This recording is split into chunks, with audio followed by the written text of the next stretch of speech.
Je crois qu'il profita pour son évasion d'une migration d'oiseaux sauvages. Au matin du départ, il mit sa planète bien en ordre.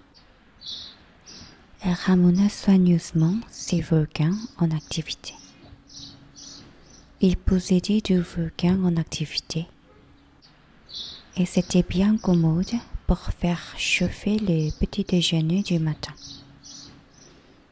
Il possédait aussi un volcan éteint, mais, comme il disait, on ne sait jamais. Il ramena donc également le volcan éteint. S'ils sont bien ramenés, les volcans brûlent doucement et régulièrement, sans éruption. Les éruptions volcaniques sont comme des feux de cheminée. Évidemment, sur notre Terre, nous sommes beaucoup trop petits pour ramener nos volcans. C'est pourquoi ils nous causent des tas d'ennuis. Le petit prince arracha aussi, avec un peu de mélancolie, la dernière pose de baobab. Il croyait ne jamais devoir revenir. Mais tous ces travaux familiers lui parurent, ce matin-là, extrêmement doux. Et quand il arrosa une dernière fois la fleur, elle se prépara à la mettre à l'abri sous son globe. Il se découvrit l'envie de pleurer. « Adieu », dit-il à la fleur. Mais elle ne lui répondit pas. « Adieu », répéta-t-il. La fleur toussa, mais ce n'était pas à cause de son rhume. « J'ai été sotte », lui dit-elle enfin. « Je te demande pardon. Tâche d'être heureux. » Il fut surpris par l'absence de reproche. Il restait là tout déconcerté, le globe en air. Il ne comprenait pas cette douceur calme. « Mais oui, je t'aime », lui dit la fleur. « Tu n'en as rien su par ma faute. Cela n'a aucune importance. Mais tu as été aussi ce que moi. Tâche d'être heureux. Laisse ce globe tranquille. Je n'en veux plus. Mais le vent, je ne suis pas si enrhumée que ça. L'air frais de la nuit me fera du bien. Je suis une fleur. Mais les bêtes, il faut bien que je supporte du chenille si je veux connaître les papillons. Il paraît que c'est tellement beau. Sinon, qui me rendra visite? Tu seras loin, toi. Quant aux grosses bêtes, je ne crains rien. Je m'égriffe. Et elle montrait naïvement ses 4 épines. Puis, elle ajouta, « Ne traîne pas comme ça, c'est agaçant. Tu as décidé de partir, va-t'en. » Car elle ne voulait pas qu'il la vît pleurer.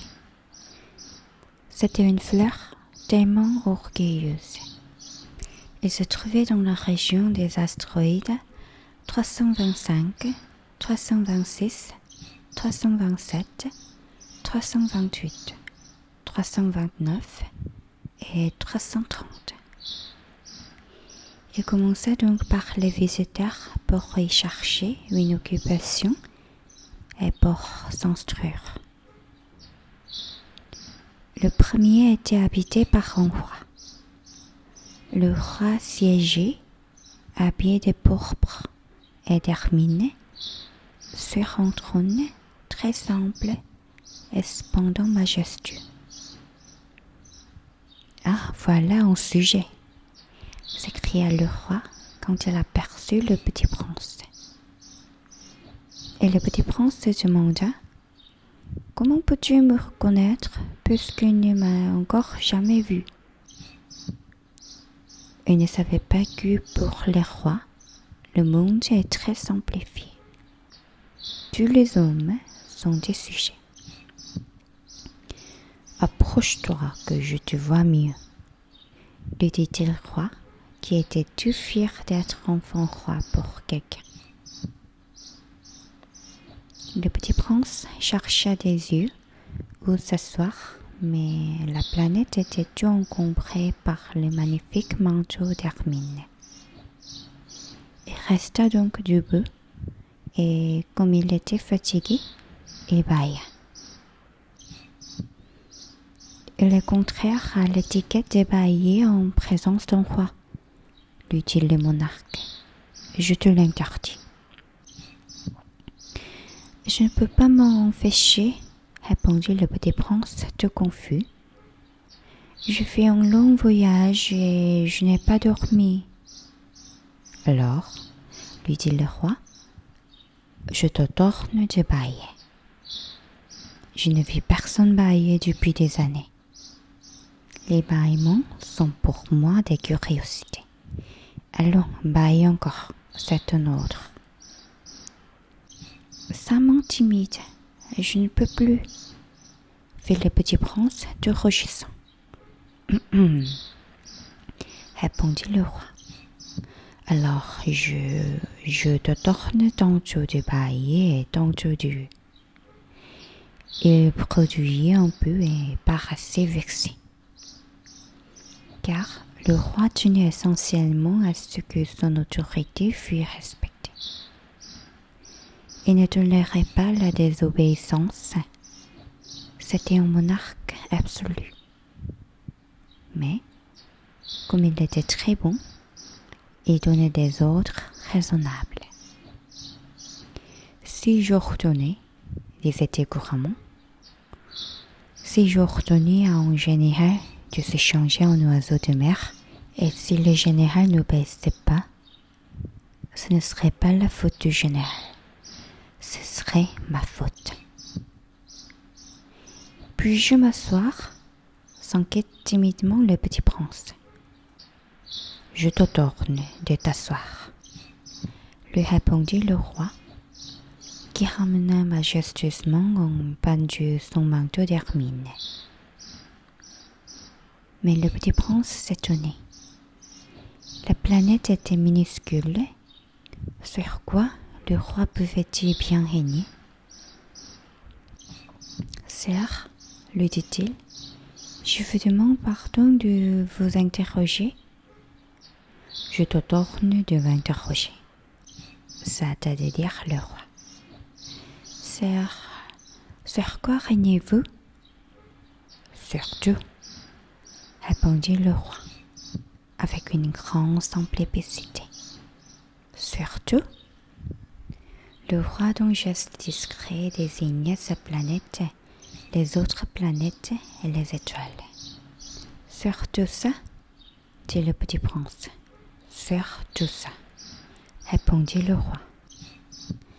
Car non seulement c'était un monarque absolu, mais c'était un monarque universel. Et les étoiles vous obéissent? Bien sûr, lui dit le roi. Elles obéissent aussitôt. Je ne tolère pas l'indiscipline. Un des pouvoirs émerveillait le petit prince. S'il avait détenu lui-même, il aurait pu assister, non pas à 44, mais à 72, ou même à 100, ou même à 200 couchers de soleil dans la même journée, sans avoir jamais attiré sa chaise. Et comme il se sentait un peu triste à cause du souvenir de sa petite planète abandonnée, il s'enhardit à solliciter une grâce du roi. Je voudrais voir un coucher de soleil. Faites-moi plaisir. Ordonnez au soleil de se coucher. Si j'ordonnais à un général de voler d'une fleur à l'autre, à la façon d'un papillon, ou d'écrire une tragédie, ou de s'échanger en oiseau de mer, et si le général n'exécutait pas l'ordre reçu, qui de lui ou de moi serait dans son tort? Ce serait vous, dit fermement le petit prince. Exact. Il faut exiger de chacun ce que chacun peut donner, reprit le roi. L'autorité repose d'abord sur la raison. Si tu ordonnes à ton peuple d'aller se jeter à la mer, il fera la révolution. J'ai le droit d'exiger l'obéissance parce que mes ordres sont raisonnables.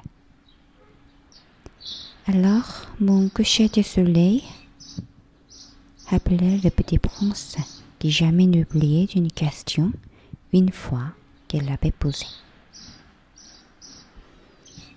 Ton coucher de soleil, tu l'auras. Je l'exigerai, mais j'attendrai dans ma séance du gouvernement que les conditions soient favorables. Quand ça serait-il? S'informe le petit prince. Lui répondit le roi, qui consulta d'abord un gros calendrier. Ce sera ce sera ce soir, vers 7h40. Et tu verras comme je suis bien obéi. Le petit prince bâilla. Il regrettait son coucher de soleil manqué. Et puis, il s'ennuyait déjà un peu. Je n'ai plus rien à faire ici, dit-il au roi. Je vais repartir. Ne pars pas, répondit le roi, qui était si fier d'avoir un sujet.